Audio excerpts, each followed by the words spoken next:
ஆண்டவருடைய பரிசுத்த நாமம் மகிமைப்படுவதாக. ஆண்டவர் நம்மை அவருக்காக படைத்தார். இது எல்லாரும் தெரிந்து கொள்ள வேண்டிய ஒன்று. எல்லாமே அவரால் தான் படைக்கப்பட்டிருக்கிறது. அவரால் படைக்கப்பட்டிருக்கிறது, அவருக்காகத்தான் படைக்கப்பட்டிருக்கு. இது மனிதனுக்கு தெரியவில்லை. ஆண்டவர் நமக்கு அதை வெளிப்படுத்தினார். நாம் அவருடையவர்கள். ஆண்டவருக்கு ஸ்தோத்திரம்.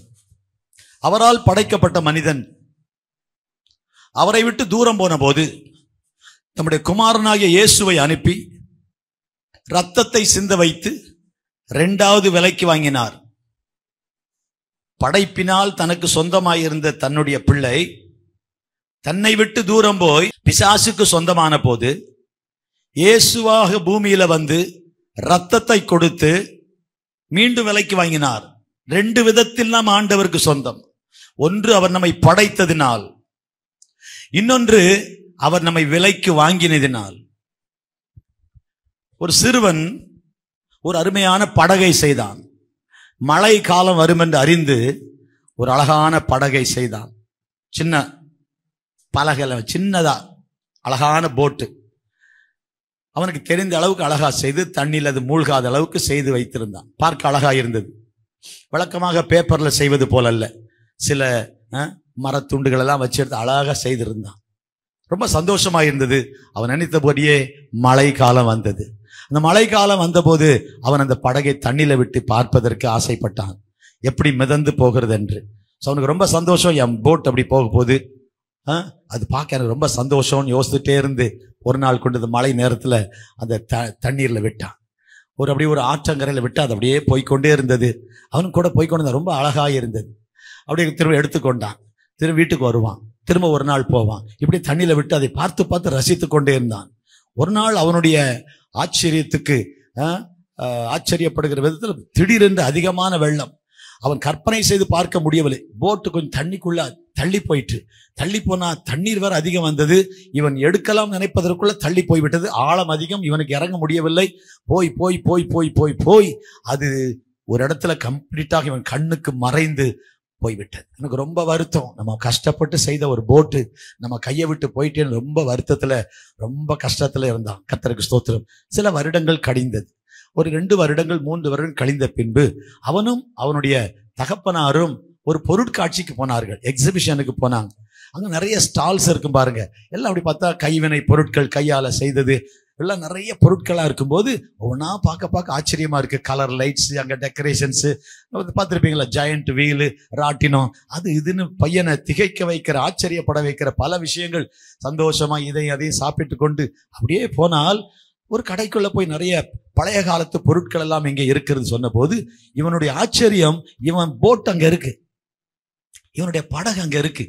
அவனுக்கு ரொம்ப ஆச்சரியம், ரொம்ப ஆச்சரியம். அப்ப சொன்னான், அது உள்ள போய், அப்பா இதான்ப்பா, இதான் என் படகுன்னு. ஏய், அது எங்கேயோ தண்ணியில போயிட்டு, இது வேற, அது கடையில இருக்குது. இல்ல இதான் என் படகு, இதான் என் படகுன்னு சொன்னான். அப்புறம் உள்ள போனா, கடைக்குள்ள போனா, ஏங்க இது என் படகு கொடுத்துருங்கன்னு கேட்டான். என்னப்பா, யாருப்பா நீ? நான் இன்னொரு இடத்துல வாங்கியிருக்கிறேன், இது எவ்வளவு பணம் செலவழிச்சு வாங்கியிருக்கிறேன், இது இப்ப என்னுடையது, உன்னுடையது இல்லை, இது என்னுடையது அப்படின்னு சொன்னா, இவனுக்கு சின்ன பையன் இல்லையா, தெரியல, அடம் பிடிக்கிறான். கடைசியில் அவன் அடம் பிடிச்சதை பார்த்து அவங்க அப்பா, ஐயா இது எவ்வளவு விலைன்னு கேட்டார். அந்த கடைக்காரர் விலைய சொன்னாரு. அந்த பணத்தை கொடுத்து 2வது வாங்கி கொண்டு அவன் சொன்னான், இப்போ திரும்பவும் நீ எனக்கு சொந்தம் அப்படின்னு சொன்னான்.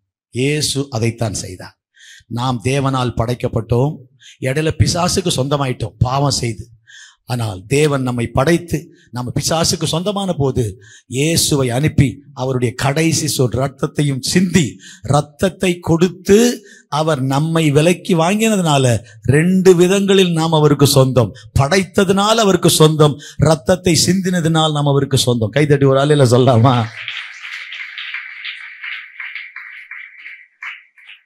அப்ப அவருக்கென்றும் அவரை கொண்டும் நாம் எல்லாம் அவருடையவர்கள். எதற்காக படைத்தார்?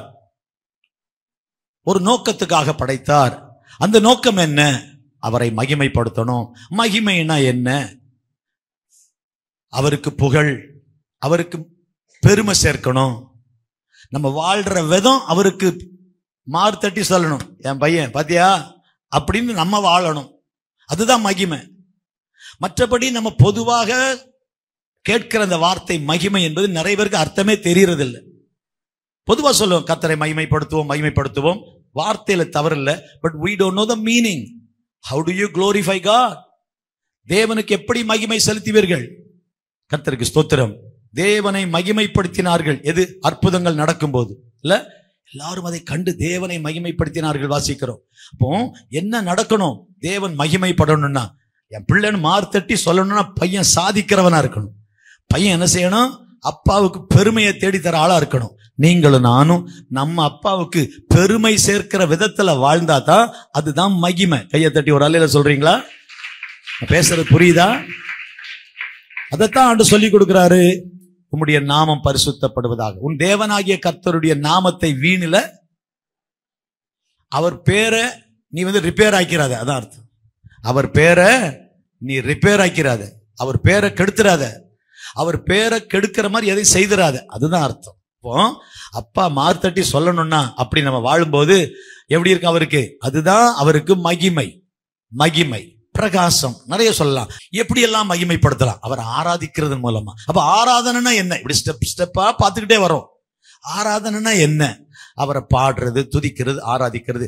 ஆராதனை என்பது ஒரு குறிப்பிட்ட கட்டடத்துக்குள் நடக்கிற செயல் மட்டும் தானா? எப்பொழுதெல்லாம் ஆராதிக்கலாம்? டெய்லி ஆராதிக்கலாம். எங்கெல்லாம் ஆராதிக்கலாம்? ஆலயம் வராவிட்டாலும் ஆராதிக்கலாம். இப்படி நம்ம படிப்படியா ஸ்டெப் பை ஸ்டெப்பா ஒரு கட்டடம் மேல அப்படி படிப்படியா கட்டிக்கிட்டே போற மாதிரி படிப்படியா கேட்டுக்கிட்டு இருக்கிறோம். ஆண்டவருக்கு ஸ்தோத்திரம். நம்ம எதற்கு படைத்தார் இல்லையா? அப்போ ஒரு நோக்கத்தோட படைத்தார், அவருக்கு மகிமை கொண்டு. அப்போ ஆராதனை எப்படி இருக்கணும்? இதயத்தோட, முழு இதயத்தோட இருக்கணும். ஆராதனையில முக்கியம் என்பது அர்ப்பணிப்பு. கை தூக்குறோமா, நிக்கிறோமா, உட்கார்றோமா, இதெல்லாம் செய்யணும். தவறு ஒண்ணு இல்லை. நம்ம எல்லாரும் இப்ப எழுந்து நின்று ஆராதிக்க போறோம்னு சொன்னோம்னா அப்படிதான், அதைத்தான் நினைக்கிறோம். ஊழியர்களாகிய நாங்களும் பலர் அப்படிதான் சொல்லுகிறோம். ஆனால் நம்முடைய வாழ்க்கையின் ஒவ்வொரு செயலுமே ஆராதனை. ஆண்டவருக்கென்று நீங்க செய்யும் போது அதுதான் ஆராதனை. பாடுவது ஒரு ஆராதனை. நீங்க உங்களை அந்த அர்ப்பணம் இருக்கணும். அர்ப்பணம் தான் ஹார்ட் மாதிரி. ஒரு மனுஷனுக்கு கை கால் எது இல்லாட்டாலும் இருதயம் ரொம்ப முக்கியம். இருதயம் அத மாதிரிதான் ஆராதனை, அர்ப்பணம். என்னை தருகிறேன் அப்படின்னா தந்துட்டப்பாங்கிற உணர்வு நமக்கு இருக்கணும். அப்ப பாடும்போது மட்டும் என்னை தருகிறேன்னு சொல்லிட்டு கீழே போயிட்டு நான் வேற ஒரு ஆள் மாதிரி வாழ முடியுமா? அப்ப இரட்டை வாழ்க்கை அப்படி வாழ முடியாது. எவ்வளவு ஆழமான சத்தியம். கையை தட்டி ஒரு அலையில சொல்லாமா? ஹல்லேலூயா.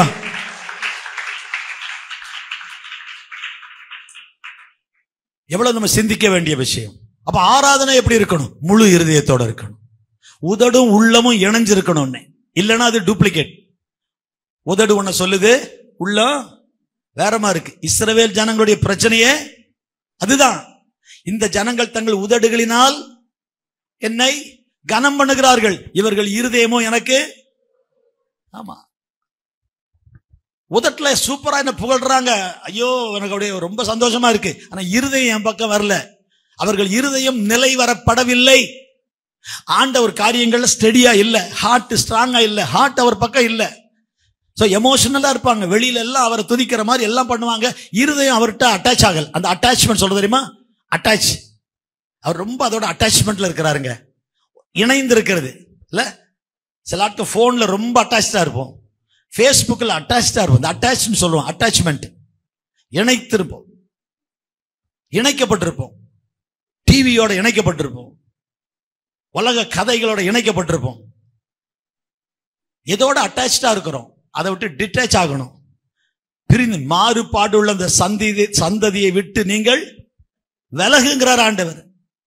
என்ன செய்யணும் கேட்டவன இயேசுவை ஏற்றுக்கொள்ளு, ஞானஸ்தானம் பெடு.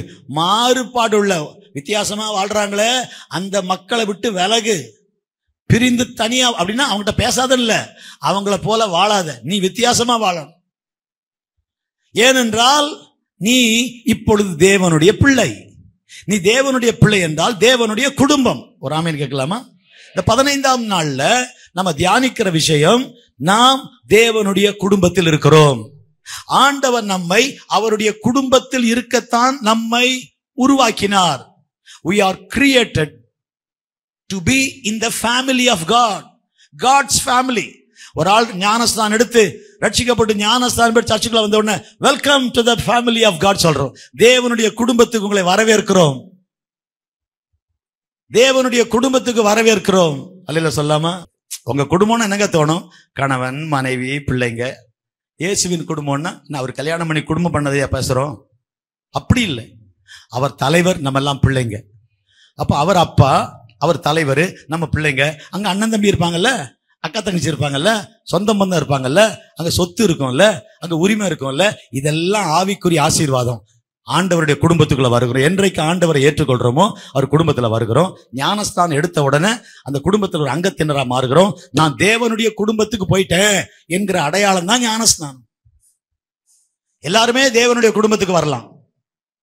This invitation is for all. வருத்தப்பட்டு பாரம் சுமக்கிறவர்களே, நீங்க யாரா இருந்தாலும் ஏன்ட்ட வாங்குங்கிறார். அவருக்கு பிள்ளைகளாகும்படி குறித்திருக்கிறார். அப்படின்னா பிள்ளை, அப்பா, குடும்பம். அப்ப அவருடைய குடும்பத்துக்குள்ள நம்ம வரணும். We must come into the family of God. தேவனுடைய குடும்பத்துக்குள்ள வரணும். நம்ம எல்லாருக்கும் தெரியணும், நம்ம ஏற்கனவே ஒரு குடும்பத்துல, உலகத்துல பிறந்த பொழுது ஒரு குடும்பத்துல இருந்தோம் இல்ல? உலகத்துல ஒரு வீட்டுல பிறந்த உடனே ஒரு குடும்பத்துல வரோம். அந்த குடும்பத்தை சிலர் பெருமையா பேசுவாங்க, சிலர் ஜாதியை வச்சு பெருமையா பேசுவாங்க இல்ல? பெரிய குடும்பம். எதை வச்சு பெரிய குடும்பம்? பணத்தை வச்சு பெருமையா பேசுவாங்க. புகழ், அவங்க அப்பா அம்மா பெரிய ஒரு புகழ் பெற்ற நபரா இருந்தா அதை வச்சு பெருமையா பேசுவாங்க. குடும்பத்தை பெருமையா பேசுவாங்க. இன்னைக்கு நீங்களும் நானும் பெருமையா பேச வேண்டிய குடும்பம், ரட்சிக்கப்பட்டு ஞானஸ்தானம் பெற்ற பிறகு, இயேசு கிறிஸ்துவை ஏற்றுக்கொண்ட பிறகு நம்முடைய குடும்பம் இயேசுவின் குடும்பம், தேவனுடைய குடும்பம். அதுதான் எனக்கு பெருசு. கையை தட்டுங்க பார்க்கலாம். இதைத்தான் பெருமையா பேசணும். இப்ப நான் இயேசுவின் பிள்ளை, நான் அவருடைய குடும்பத்தில் இருக்கிறேன். ஆமென். இங்க ரூல்ஸ் வேற, இங்க ரெகுலேஷன்ஸ் வேற, இங்க சிஸ்டம் வேற. அங்க சிஸ்டம் வேற, இங்க சிஸ்டம் வேற. இது கொஞ்சம் புரியுறது கஷ்டம். இந்த சிஸ்டம் கொஞ்சம் கஷ்டம். ஆனா கேட்கறதும் கேட்காம போறதும் உங்க இஷ்டம். ஒரு அலையில சொல்றீங்களா? கேட்காட்டா நஷ்டம். ஒரு அலையில சொல்லுங்க. ஆமென். கேட்கலாமா? இங்க சிஸ்டம் வேற, இங்குள்ள முறைகளே வேற, பிரின்சிபிளே வேற. இந்தியாவில் லெப்ட்ல வண்டி ஓட்டு, அமெரிக்காவில் ரைட்ல வண்டி ஓட்டு. இந்தியாவில் ரெட்ல சிக்னல் எரிஞ்சா ஸ்தோத்திரம்னு போயிட்டே இரு. அமெரிக்காவில் நெல்லு, இல்லைன்னா ஜெயிலுக்கு போயிடுவேன். சிஸ்டம் வேற. இங்க நீ பபிள் கம் சாப்பிட்டு யார் முகத்திலையும் துப்பு. சிங்கப்பூர்ல துப்புனா நீ ஜெயிலுக்கு போயிடுற. துப்பவே முடியாது, ஏன்னா சிங்கப்பூர்ல பபிள் கமே கிடையாது. சிஸ்டம் வேற. ட்ரெயின்ல சாப்பிடக்கூடாது, தண்ணி குடிக்க எழுதி போட்டிருப்பாங்க. Eating R drinking not allowed in trains எழுதி போட்டிருக்கும். அனௌன்ஸ்மெண்ட்ஸ் போயிட்டே இருக்கும். ட்ரெயின்ல சுத்தமா வைக்கிறதுக்கு, சுத்தமா ட்ரெயினை வைக்கிறதுக்கு. நம்ம கட்டு சோறை கொண்டு போய் பிரிச்சு வச்சு அடிப்போம் பாருங்க ட்ரெயின்ல. பஸ்ஸில் சில இடத்துல சாப்பிடலாம். ஒரு முறை அப்படிதான் ஒரு ஊர்ல இருந்து இன்னொரு ஊருக்கு போறேன். நம்ம தெரிஞ்ச இந்தியாவில் நம்ம சபையில் இருந்த குடும்பம் டெட்ராய்ட்ல ரொம்ப தூரம் பாஸ்டர் போறாரேன்ட்டு எனக்கு காலையில் எல்லாம் செய்து ஏதோ டிஃபன் பிரேக்ஃபாஸ்ட் செஞ்சு கொடுத்தோம். பார்த்தா புளி சாதமும் உள்ள முட்டையும் வச்சுட்டாங்க. நானும் சரி எவ்வளோ நேரம் தான் இருக்கு, மத்தியானம் 11 மணிக்கு வருது நின்றுச்சு பஸ்ஸு. எல்லாரும் இறங்கினாங்கட்டு சரின்ட்டு நம்மளும் இறங்கணும். இறங்கிட்டு கையில் தண்ணி பாட்டில் தான் வாங்கிட்டு திரும்ப உள்ள வந்துட்டு எல்லாரும் ஏறின பிறகு திறந்தேன் பாருங்க, 38 பேர் எட்டி பார்த்தான். பஸ்ஸு ஃபுல்லாக நறுமணம் வீச ஆரம்பிச்சு. நம்ம ஊர் சாப்பாட்டுக்கு அவ்வளோ எஃபெக்ட் இல்லை சொல்லாமா? பஸ்ஸில் எல்லாம் அலவுடு, ஆனால் ட்ரெயின்ல எல்லாம் சில அலவுடு இல்லை. எழுதி ரூல்ஸ்ன்னு சொல்ல வர. சிஸ்டம் வேற. அந்த சிஸ்டத்தின்படி நடக்கணும், இல்லைன்னா கம்பி எண்ணணும். இங்க தண்ணியை குடிச்சிட்டு நீங்க வந்து அப்படியே தீ போட்டு போயிட்டாக்கலாம். அது எவன் மேல விழுந்தா என்ன? அன்னைக்கு பஸ்ல இருந்து ஒருத்தர் ஒடிஞ்சிட்டு வாய் நிறைய வெத்தலையை போட்டு, பாவம் வெள்ளச்சட்டை போட்டு ஒருத்தர் வந்தார். அவர் மேல கொட்டி விட்டார் இவர். அவர் அங்கிருந்து பார்த்து, ஏய் என்ன இப்ப பெருசா பண்ணிட்டேன், வெத்தலை தானே துப்பிட்டேன். நம்ம ஒரு சிஸ்டம் எப்படிலாம் இருக்கு பாருங்க. சாரி தெரியாம பண்ணிட்டேன், அந்த இதே கிடையாது. வெளிநாட்டில் ஒரு தண்ணி பாட்டில் நீ குடிச்சு கார்ல தான் போறீங்க, இப்படி தூக்கி வெளியே போட்டீங்கன்னா இந்த தண்ணி பாட்டில் விலை ₹1 தான். ஆனா இதை பார்த்தாங்கன்னா பின்னால வர கார்ல இருக்கிறவன் முன்னால போற கார்ல தண்ணி குடிச்சு பாட்டில ரோட்ல போட்டான்னு சொன்னா $1400 ஃபைனு. $1400 1.25 லட்சம். 10 ரூபாய் பாட்டில் தண்ணி பாட்டில குடிச்சிட்டு அது 1 ரூபா கூட அவர் ரோட்ல போட்டா சட்டம். Please understand the system. இந்த நாடுனா இதான். நம்ம நாட்டில் எப்படி ஏன் இதெல்லாம் சொல்றேன்னா, நாட்டுக்கு நாடு சட்டங்கள் வேற விதம், systems R different, but you have to abide. அதன்படி நடக்கணும். சொல்றாங்கல்ல, லேன் டிசிப்ளின். வண்டி ஓட்டணும் தெரியும். லேன் டிசிப்ளின் 1 2 3, இப்ப 6 லேனுங்கிறோம், 4 லேனுங்கிறோம். இந்த ரோடெல்லாம் 6 லேனா மாறுது. பர்னூர் பிரிட்ஜ் வரைக்கும் 3 3 6, சில இடத்துல 4 4 8 இருக்குது. இடம் அகலமா இருக்கிற மாதிரி 6 8 வழி சாலை. பெங்களூர் அந்த பக்கம் 6 வழி சாலை, 8 வழி சாலை, 4 ஒரு பக்கம் 4 ஒரு பக்கம் 8 வழி சாலைங்கிறோம். 3 3 6 வழி சாலை. ஒரு வழி தான் இருந்துச்சு முன்னாள். இப்ப ரோடுகள், டிராபிக், வண்டி. ஆனா சிஸ்டம் இருக்கு. Lane discipline. பெரிய வாகனங்கள், நம்ம ஊர்ல எழுதி போட்டிருப்பாங்க, பெரிய வாகனங்கள், கனரக வாகனங்கள் இடது பக்கமாய் செல்லவும். டபுள் லேன் தான். கனரக லாரி, ட்ரெய்லரு, பெரிய லோடு வண்டி இடது பக்கமாய் செல்லவும். வலது பக்கம் மற்ற வண்டிகள் முந்தி செலவுக்கு வழி விடவும். யாராவது அப்படி வண்டி ஓட்டுறாங்கன்னு நினைக்கிறீங்க? ரொம்ப கஷ்டம் வண்டி ஓட்டும் போதெல்லாம். ரோட்ல பாத்தீங்க, சில நாடுகள் 2 வீலருக்குன்னு ஒரு ரோடு வச்சிருக்காங்க. 2 வீலர் மெயின் ரோட்ல வரக்கூடாது, அதுக்குன்னு தனியா வச்சிருக்காங்க. மலேசியாலாம் பார்த்துருக்கிறேன். அது வார்டு தனியா போயிட்டே இருக்கும். எதிரிலையும் வண்டி வரக்கூடாது. நம்ம ஊர்ல எங்க இருந்து யார் வருவான்னு தெரியாதுங்க. நம்ம ஊருக்கு தலை சுத்தி ஃபுல்லாவே 8 கண்ணு இருக்கணும். முன்னால 2 கண்ணு போதாது. வண்டி ஓட்டுறது தெரியும். இங்க 2 இங்க 2 இங்க 2, ஒரு இங்கே 2 இருக்கணும்.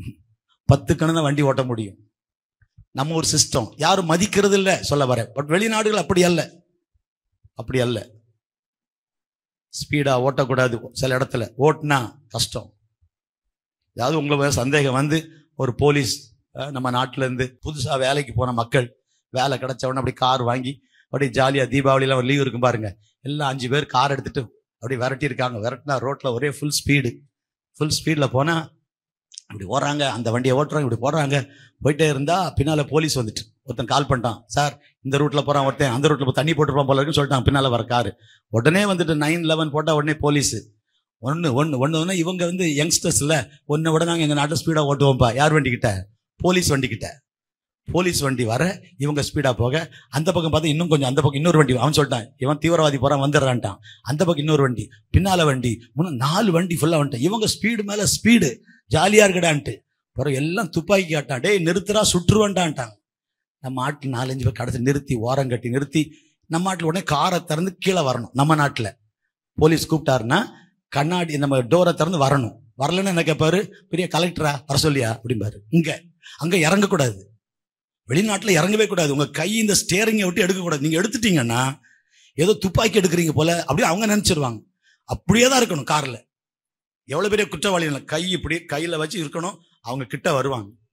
அந்த நம்ம நாட்டில் தெரியல, புதுசா போனாங்களா ஒன்றும் தெரியல. உடனே காரத்தை 5 பேரும் டேய் சுற்றுலும் படுத்துறா, தரையில படுத்துருன்ட்டாங்க. அவர் தான் கேட்டிருக்காங்க இவங்க போற போக்க பார்த்து, ஃபர்ஸ்ட் டைமா நியூ டிரைவிங்கா? Oh you are in first time in America, you are driving, never do. ஆனால் நல்ல போலீஸ் பாருங்க, ரட்சிக்கப்பட்ட போலீஸ் போல. அடுத்த மட்டும் ஓட்டாத, இந்த நாட்டு சிஸ்டம் வேற, இந்த நாட்டு ரூல்ஸ் வேற.